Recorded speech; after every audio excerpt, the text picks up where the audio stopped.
Good morning बच्चों।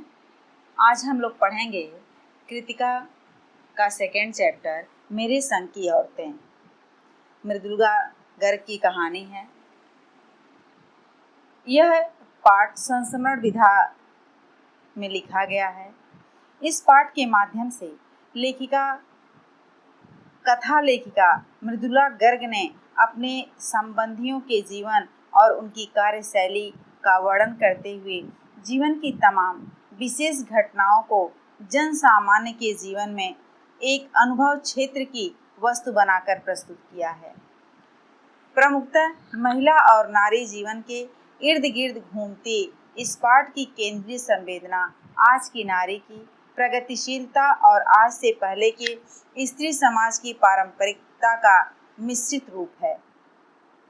सबसे पहले लेखिका ने अपनी नानी के बारे में बताया है।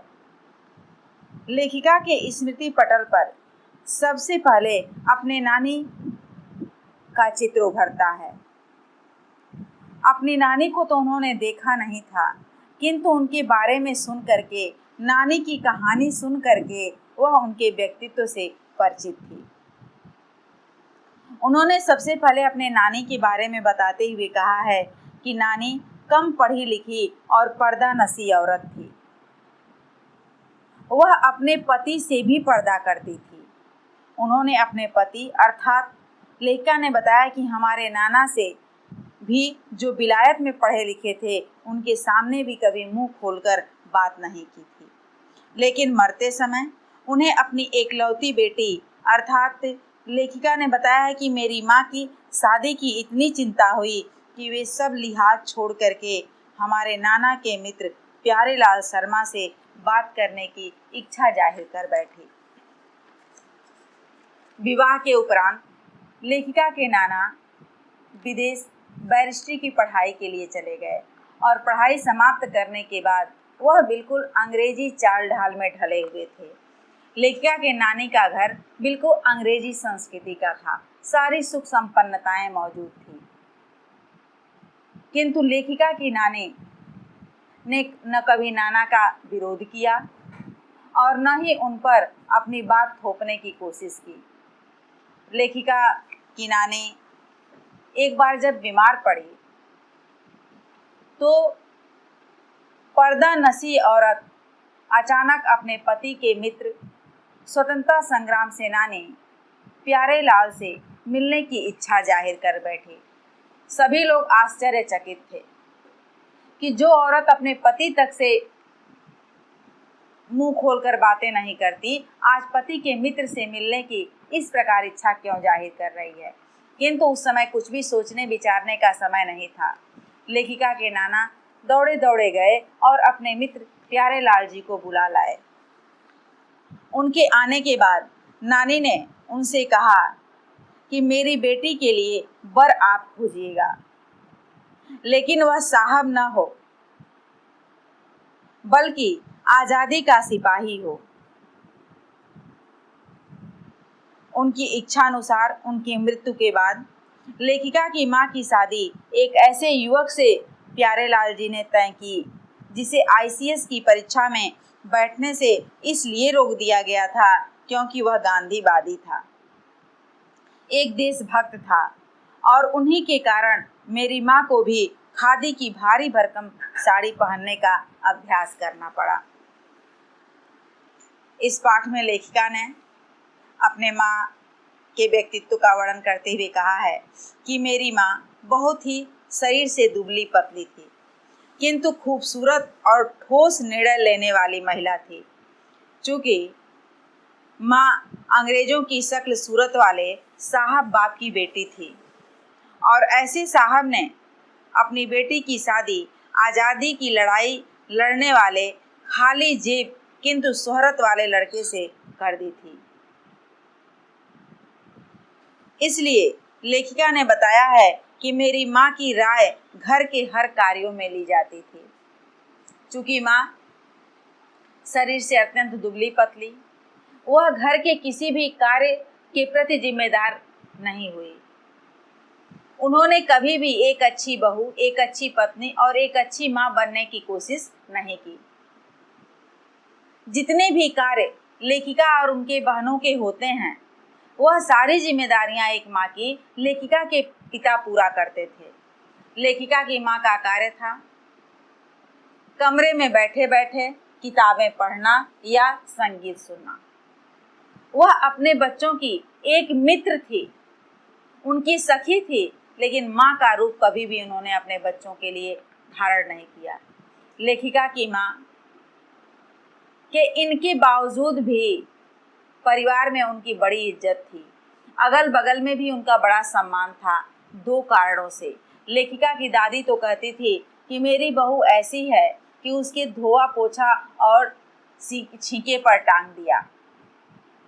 लेकिन लेखिका की माँ का महत्व उस परिवार में इतना था कि हर कार्य में उनकी राय ली जाती थी और उसे माना भी जाता था।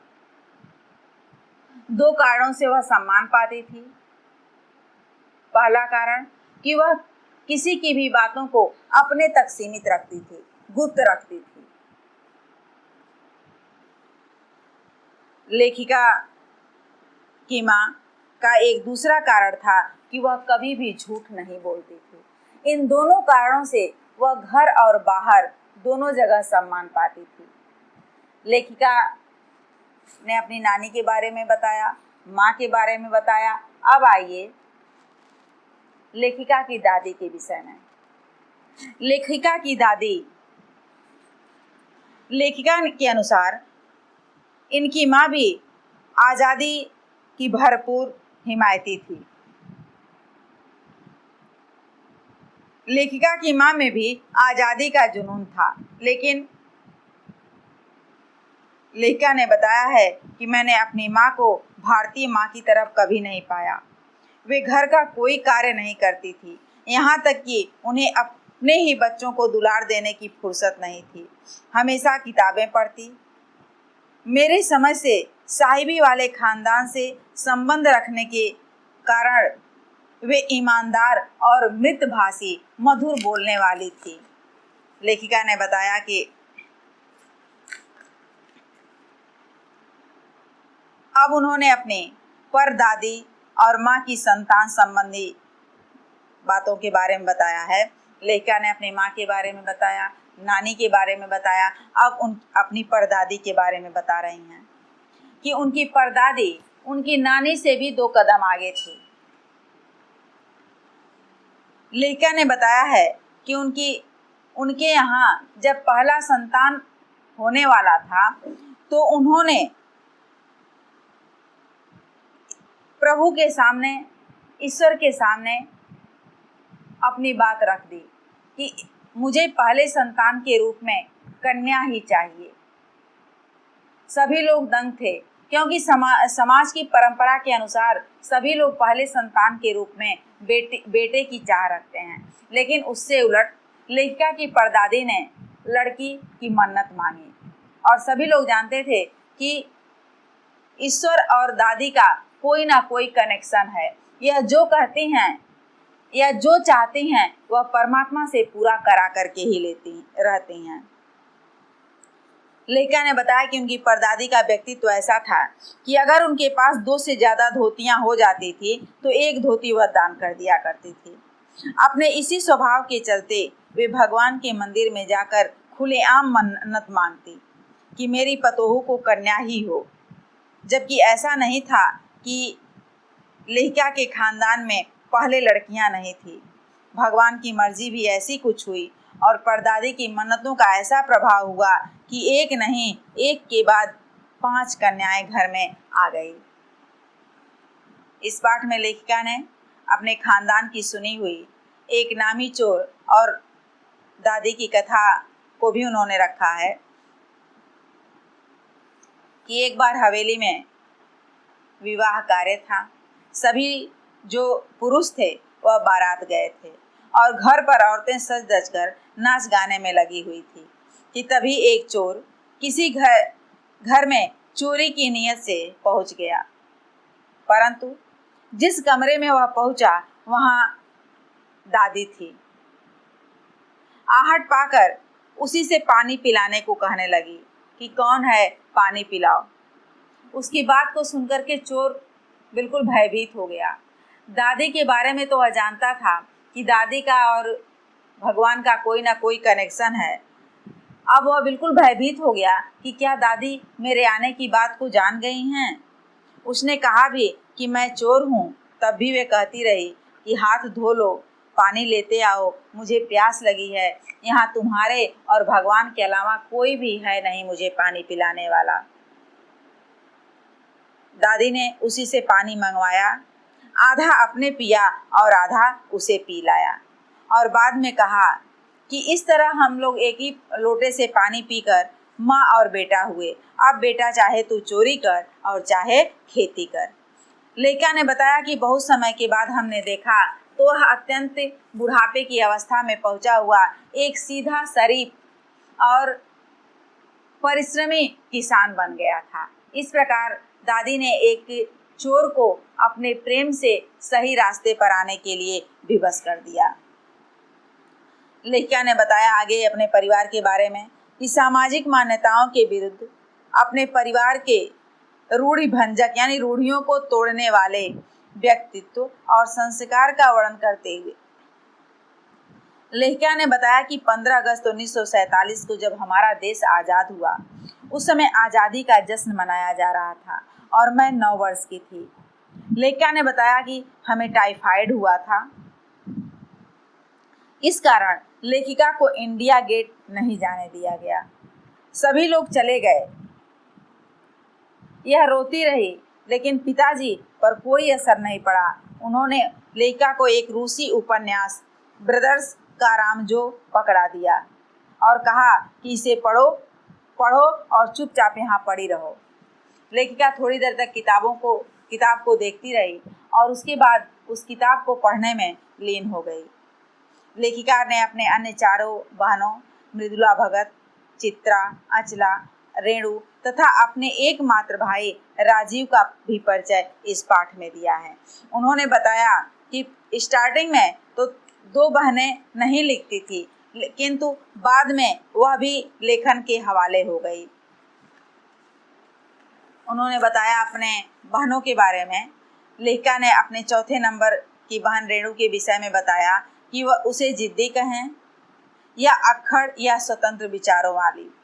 स्कूल से लौटते समय जब गाड़ी लेने जाती थी अचला को, तो अचला उसमें बैठ करके आती थी और वह उस गर्मी में गाड़ी वापस कर देती थी कि मैं पैदल आऊँगी, और उस गर्मी में पसीने से तरबतर वह बाद में घर आती थी। सच ऐसा बोलती थी कि लोग समझते थे कि वह मजाक कर रही है। इस पाठ में लेखिका ने अपनी बहन चित्रा और अचला के बारे में भी बताया है। चित्रा ने अपनी पसंद से शादी की थी। अचला ने अर्थशास्त्र और पत्रकारिता की पढ़ाई की। लेखिका ने बताया कि शादी के बाद मैं बिहार के एक छोटे से कस्बे डालमिया नगर में रहती थी। उस समय पति पत्नी भी यदि फिल्म देखने जाते थे तो अलग अलग लाइनों में बैठते थे, कतारों में बैठते थे। लेकिन लेखिका ने कहा कि मैंने अपने प्रयासों से वहाँ की औरतों से नाटक में पराये मर्दों के साथ अभिनय भी करवाया। लेखिका ने कैथोलिक बिशप से स्कूल खोलने का आग्रह किया। कैथोलिक बिशप से बच्चों को पढ़ाने के लिए स्कूल खोलने का आग्रह किया, किंतु उसके द्वारा ना में जवाब दिए जाने की स्थिति में लेखिका ने स्वयं अपने प्रयासों से एक विद्यालय खोला और उसमें बच्चों के पढ़ने की सुविधा हुई। लेखिका ने अपने स्वभाव से ज़्यादा जिद्दी स्वभाव वाली अपनी बहन रेणु के विषय में बताया। 1950 में दिल्ली में भारी बारिश हुई थी। सभी नाले उफन गए थे, सड़कों पर पानी था। रेणुका को स्कूल जाने से मना किया गया, किंतु वह नहीं मानी। लेकिन वह मुझसे भी ज़्यादा जिद्दी थी। वह 2 मील पैदल चल करके स्कूल पहुंची और देखा स्कूल पानी से भरा हुआ है, किसी का वहाँ नामो निशान नहीं है। फिर वह वापस आ गई और पूछे जाने पर उसने जवाब दिया तो क्या हुआ, चली गई, स्कूल बंद था, वापस आ गई। लेखिका कहती हैं कि कैसा रोमांच का अनुभव हुआ होगा उसे उस दिन। जगह जगह पानी से भरे लब करते सुनसान शहर में अकेले अपनी धुन में अपनी मंजिल की तरफ चलते जाना। सच अकेलेपन का मजा ही कुछ और है। इस प्रकार लेखिका ने बताया कि सब कुछ होने के बाद भी यह जो हमारा जिद्दपना वाला स्वभाव था, उसका सबसे ज़्यादा प्रभाव हमारे लेखन कार्य में पड़ा। हमारा लेखन कार्य बहुत ही सुंदर तरीके से निखर करके सामने आया। Thank you.